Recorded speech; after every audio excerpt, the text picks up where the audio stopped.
Hey there, folks. Welcome to another deep dive into the complexities of our world. Tonight, we're diving into a topic that's as intriguing as it is unsettling: the golden billion. This concept has been stirring debates and raising eyebrows for quite some time now. This theory suggests that a select group, roughly 1 billion people, mostly from wealthy developed nations, are reaping the benefits of globalization while the rest of the world struggles to keep up. It's a stark contrast that paints a vivid picture of inequality. Imagine a global pie chart of wealth and resources. It's not just about money, but also about access to education, healthcare, and opportunities. Now, picture a tiny slice representing a privileged few, while the rest of the world scrambles for a much smaller piece. This disparity isn't just a number, it's a reality that affects billions of lives.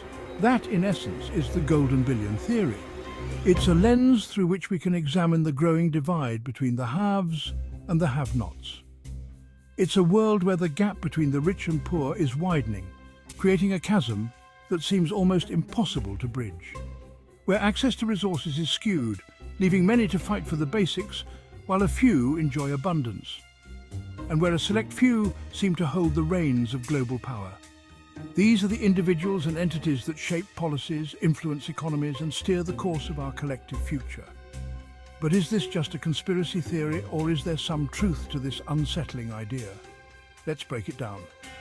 We'll explore the origins of this theory, the evidence supporting it, and the counter-arguments that challenge its validity. The term golden billion was coined to describe the phenomenon where a small fraction of the global population enjoys a disproportionate share of the world's wealth and resources. This concept has roots in historical economic trends and geopolitical strategies. Over the decades, data has shown that wealth concentration has been increasing, with the richest individuals and nations pulling further ahead. This isn't just about individual wealth, but also about national prosperity and global influence. Technological advancements and globalization have played significant roles in this dynamic. While they have brought about unprecedented growth and opportunities, they have also exacerbated inequalities. Social movements and protests around the world have highlighted these disparities, calling for more equitable distribution of resources and opportunities. The voices of the marginalized are growing louder, demanding change. Efforts to bridge this gap are ongoing, with international aid, community projects, and policies aimed at creating a more balanced world. But the question remains, are these efforts enough? As we delve deeper into the golden billion theory, we'll examine both the challenges and the potential solutions. Stay with us as we uncover the layers of this complex issue and explore what it means for our future. So buckle up and get ready for an enlightening journey. Let's get started. Think about it. In many developed countries, people enjoy things we take for granted: clean water, reliable electricity, quality healthcare, education. These are often considered basic necessities. Now contrast that with many developing nations. Millions lack access to these fundamental needs. They face poverty, hunger, and limited opportunities. It's a stark reality that paints a clear picture of global inequality. The golden billion theory argues that this disparity isn't just a coincidence. It suggests a systemic imbalance where the wealthy nations benefit at the expense of the developing world. Don't just take our word for it. The numbers speak for themselves. According to Oxfam, the world's richest 1% own more than half of the world's wealth. This tiny elite controls more resources than the bottom 90% combined. That's messed up, right? And it's not just about wealth. The income gap is just as alarming. The World Bank reports that the top 10% of earners globally take home over 50% of total income, while the bottom 40% earn a meager 10%. These figures are not just abstract statistics. They represent real people, real lives, and real disparities. Section 4. Living the good life. The perks of being part of the billion. Let's be honest, folks. Life in developed countries, for the most part, is pretty good. The streets are bustling with activity, and there's a palpable sense of opportunity in the air. People are often seen enjoying their time at outdoor cafes, sipping on their favorite beverages and engaging in lively conversations. The skyline is dotted with high-rise buildings, each a testament to the economic prowess of these nations. We have access to advanced healthcare systems, quality education, and state-of-the-art facilities. Hospitals are equipped with the latest technology, ensuring that medical care is top-notch. Schools and universities provide an environment conducive to learning, with modern classrooms and well-stocked libraries, and a higher standard of living overall.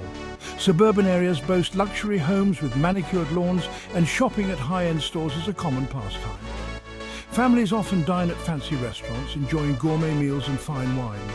The Human Development Index, or HDI, a measure of life expectancy, education and income, consistently ranks developed nations at the top. This index is a clear indicator of the quality of life in these countries. Researchers and policymakers often use HDI metrics to gauge the progress and development of nations. These countries boast higher life expectancies, better literacy rates, and greater economic opportunities. Parks are clean and well-maintained, providing a serene environment for the elderly to enjoy their walks. Libraries are modern and filled with resources, encouraging children to read and learn.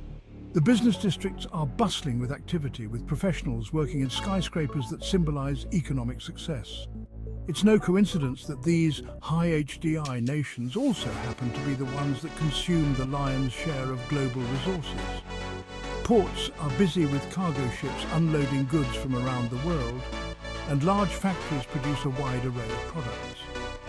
Supermarkets are stocked with a variety of items catering to the diverse needs and preferences of the population. They have the economic muscle to secure their needs, often at the expense of developing countries. The stock market trading floors are a hive of activity, reflecting the financial strength of these nations. Meanwhile, marketplaces in developing countries struggle to keep up, and protests for economic justice are a common sight. The disparity in economic power is stark, highlighting the challenges faced by less developed nations in a globalized world. Section 5. The conspiracy theory, a sinister plot. Now here's where things get a little weird. Some people take the golden billion theory down a rabbit hole. They claim it's not just about economic disparity. They believe it's a deliberate, orchestrated plan by powerful elites to hoard resources and maintain global dominance. This conspiratorial view suggests that the golden billion actively suppresses the development of other nations, keeping them impoverished and dependent. It's a narrative fueled by mistrust, suspicion, and a belief in hidden agendas. But hold on a second, is there any evidence to support this sinister plot? Section 6. Debunking the myth. Global dynamics are complex, let's be clear. The world is a messy, complicated place. Global interactions are influenced by a multitude of factors: history, politics, economics, geography, and yes, even plain old luck. Attributing global inequalities solely to a grand conspiracy theory ignores the complexities of these interactions. It oversimplifies a nuanced issue and fails to account for the agency and resilience of developing nations. While historical injustices and power imbalances undoubtedly play a role, it's crucial to recognize that many developing countries are making significant strides in improving their citizens' lives. Section 7. A balanced perspective: inequality is real, conspiracy is not. So what's the verdict? Is the golden billion real? This term often refers to the wealthiest billion people on the planet who hold a disproportionate amount of the world's resources and influence. The answer, like most things in life, is complicated. It's not a simple yes or no. The concept of the golden billion highlights the stark contrast between the affluent and the impoverished, but it doesn't tell the whole story. Yes, there's a massive gap between the world's wealthiest nations and everyone else. The statistics are undeniable. For instance, the richest 1% of the global population owns more than half of the world's wealth. This disparity is evident in various aspects of life, from healthcare and education to living conditions and job opportunities. The disparity in wealth, income, and access to resources is a pressing global issue that demands attention. It's not just about numbers, it's about real people facing real challenges every day. Children in impoverished regions often lack access to basic education and healthcare, while their counterparts in wealthier areas enjoy a plethora of opportunity. However, attributing this inequality to a grand conspiracy theory is not only inaccurate, but also counterproductive. Conspiracy theories can oversimplify complex issues and divert attention from the real causes and solutions. They can create a sense of helplessness and mistrust, which hinders collective action. It distracts from the real work that needs to be done to address these imbalances. Instead of focusing on unfounded theories, we should channel our energy into understanding the root causes of inequality and working towards practical solutions. This involves policy changes, community initiatives, and international cooperation. Instead of getting lost in conspiracy theories, we need to focus on solutions. Promoting fair trade practices, supporting sustainable development initiatives, and investing in education and healthcare are essential steps. These actions can help bridge the gap and create a more just and equitable world.